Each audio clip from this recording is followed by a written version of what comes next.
이게 청자라고 하는 것이 그 당시로 보면 굉장히 중요한 말하자면 희소 가치가 있는 것이고 그것이 또 입수되는 루트 자체가 중국과의 그런 외교 관계를 통해서 들어올 수 있는 것이기 때문에 그 남원 지역에 이것이 나왔다고 하는 것은 그 정치 세력이 말하자면 상당히 그 백제로부터 상당히 인정을 받는 뭔가의 어떤 중요성을 가지고 있는 대가야에 완벽하게 복속된 것이 아니고 따로 독자적인 힘을 가지고 백제 중앙과 그런 정치적인 연결 관계를 가진 것으로 파악할 수 있는 것이죠. 백제와 대가야로부터 독립적인 세력을 가진 가야무사. 그의 땅 운봉고원은 백두대간을 넘는 주요 교통로이자 산맥을 방어막으로 삼는 천혜의 요충지였다. 해발 약 500m 산 정상에 아막산성이 있다.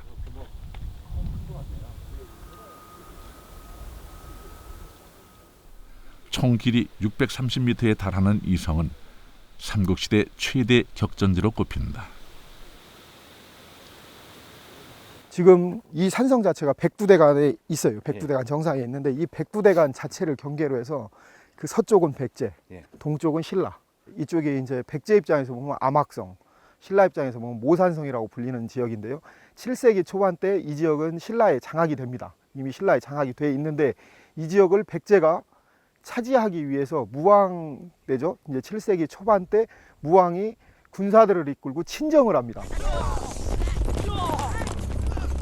삼국사기는 백제의 무왕이 20년 넘게 신라의 땅인 운봉을 차지하기 위해 아막성에서 치열한 전투를 벌였다는 사실을 전한다.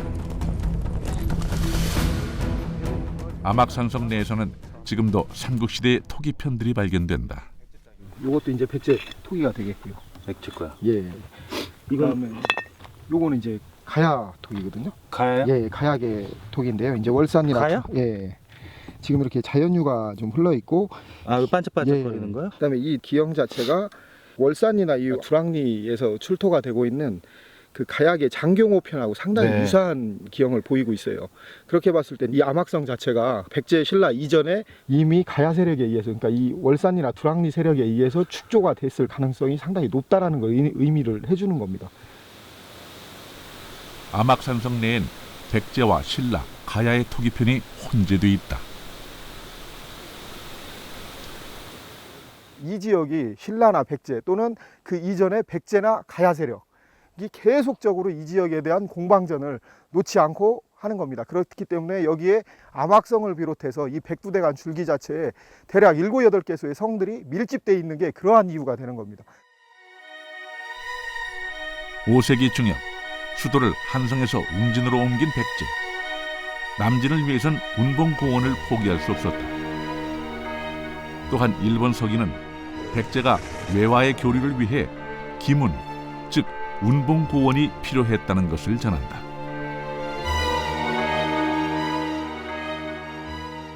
백제의 입장에서 보면은 외로 가는 이 중요 지점입니다. 그래서 백제가 475년에 부여로 수도를 옮긴 이후에 남쪽 지역을 경영하기 위해서는 또 외와의 관계를 유지하기 위해서는 육로를 통해서는 바로 이 남원 지역을 장악하지 않으면 불가능하죠. 그래서 백제로 봐서도 남원 지역을 장악하거나 친백제화하지 않으면은 상당히 어려운 그런 상황이고. 대가야 또한 운봉고원은 결코 포기할 수 없는 요충지였다. 5세기 대가야는 신라와의 전쟁에서 패한 후 낙동강 유역을 빼앗긴다.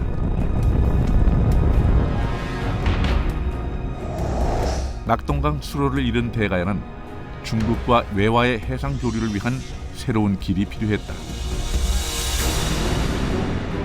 그것이 바로 섬진강이었다. 고대 국가에서 물길을 잃는 것은 외교적 고립을 의미한다. 그럴 때 관심의 대상이 되었던 것은 아마 섬진강 유역의 통로가 아니었겠나 그렇게 생각해 볼 수 있는데 섬진강 유역으로 나아가기 위해 가지고는 가장 안정적으로 전초기지로서 전진기지로서 기능할 수 있던 게 운봉 지역이라고 생각됩니다. 남원 시내를 가로지르는 요참. 장수 백운산에서 발원해 운봉공원을 거쳐 남해로 흐른다. 배가 드나들었다고 하는 장소가 바로 동북 쪽이 그 아영면 그 월산리가 되겠습니다. 거기서 그 이 섬진강 뱃길을 이용을 하려면은 암악산성을 넘어서 이 물길을 이용해서 이렇게 쭉 내려오면은 이곳이 요천강이 되겠습니다. 그래서 여기서 이렇게 그 하동과 남해로 이렇게 그 뱃길이 왕래했던 그런 장소가 되겠습니다. 강은 국가의 주요 교통로다.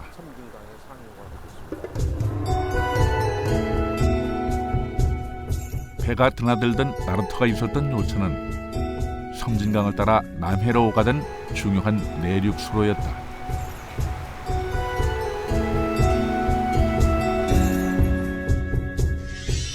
대가야 입장에서 운봉공원은 해외 교류의 물길을 확보하기 위한 교두보였다. 고령 세력이 중국으로 갈 경우에 거창 60년을 거쳐서 운봉 쪽으로 가는 길이 저는 사실 지도를 보면 가장 빠른 길입니다. 그게 직선 루트죠.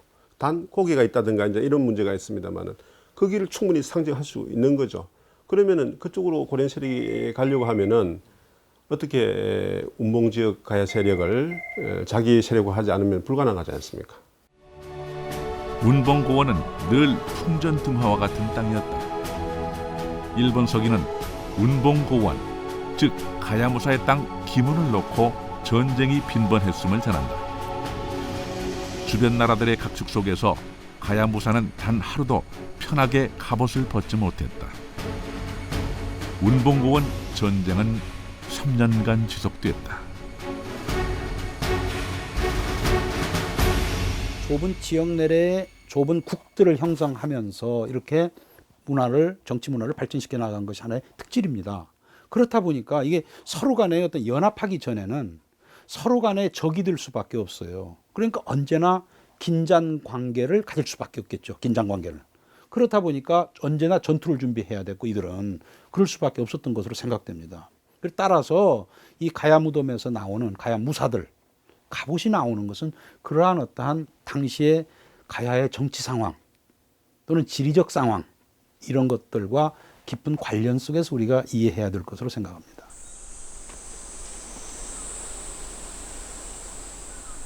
늘 긴장 속에 전쟁을 준비했던 운봉고원의 가야무사.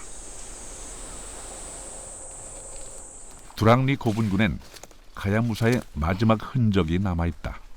지금 발굴 조사를 하고 난 상태인데, 예.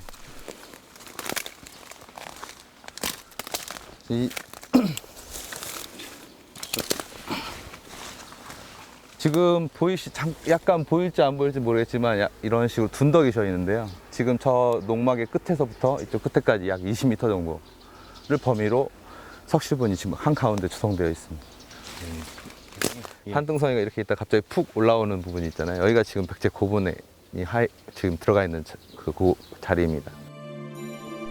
두랑리 2호분은 직경 21m의 고분이다. 발굴 당시 이곳에선 가야의 수혈식 석광묘가 아닌 백제 횡렬식 석실분이 발견됐다. 두랑리 2호분 같은 경우에는 그 산의 말단부에 조성이 되어 있고요. 산의 말단부에 조성이 되어 있다는 건 그만큼 조형 시기가 늦다는 얘기거든요. 저희가 판단했을 때는 6세기 중엽경으로 지금 판단을 하고 있습니다. 근데 이 남원 두랑리 이 백제 횡혈식 석실분이라고 하는 백제계의 고분이 들어와 있다는 건 그만큼 백제 세력이 여기까지 영역을 확장했다는 의미가 될 수 있고요. 그 이후로 그 가야 세력은 여기 이 남원 지역에서 그 영역이 점점 축소가 되고 소멸되어 가는 그런 상징적인 의미가 있다고 할 수 있습니다. 백제와 대가야의 각축 속에서 독자적인 힘을 발휘하며 기문을 이끌었던 가야무사. 그가 그토록 지키려 했던 땅 운봉고원은 백제와 반파의 3년 전쟁을 통해 결국 백제에 복속된다.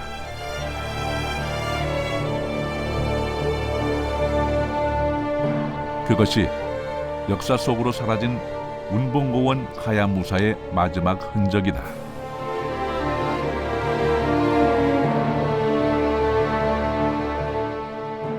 그리고 한국 고대사가 제대로 밝혀지려면은 이 지역 국가들, 그 지역에 있으면서 하나의 세력을 이루면서 하나의 국가체까지 갔던 이런 세력들을 우리가 무시하고서는 한국 고대사의 조명이 어렵다 이렇게 생각을 합니다. 그래서 무조건 백제사의 입장에서 그쪽을 지배의 대상으로 이해를 해서도 안 되는 거고, 또 이 대가야의 입장에서 그쪽을 지배의 대상으로만 생각해서 안 되는 거고, 1차적으로 생각하는 것은 그쪽에 그걸 만들어내놓았다. 영향을 물론 백제로부터 대가야로부터 받았지만은 그 사람들 자신들의 생존의 문제, 이걸 우선 생각을 해서 이해를 해야 된다고 생각이 됩니다. 그 약한 세력은 늘상 예속이 된 걸 바라는 세력은, 정치 세력은 없습니다.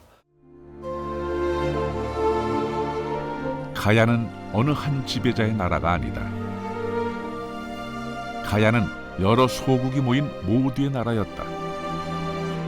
때로는 협력하고 때로는 대립하며 각자의 빛과 어둠을 누리던 나라.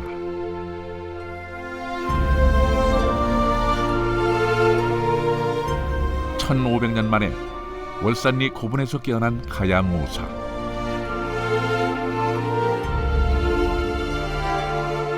그는 5, 6세기 무렵 독자적인 세력으로 운봉고원을 호령했다. 그리고 자신만의 역사를 만들었다.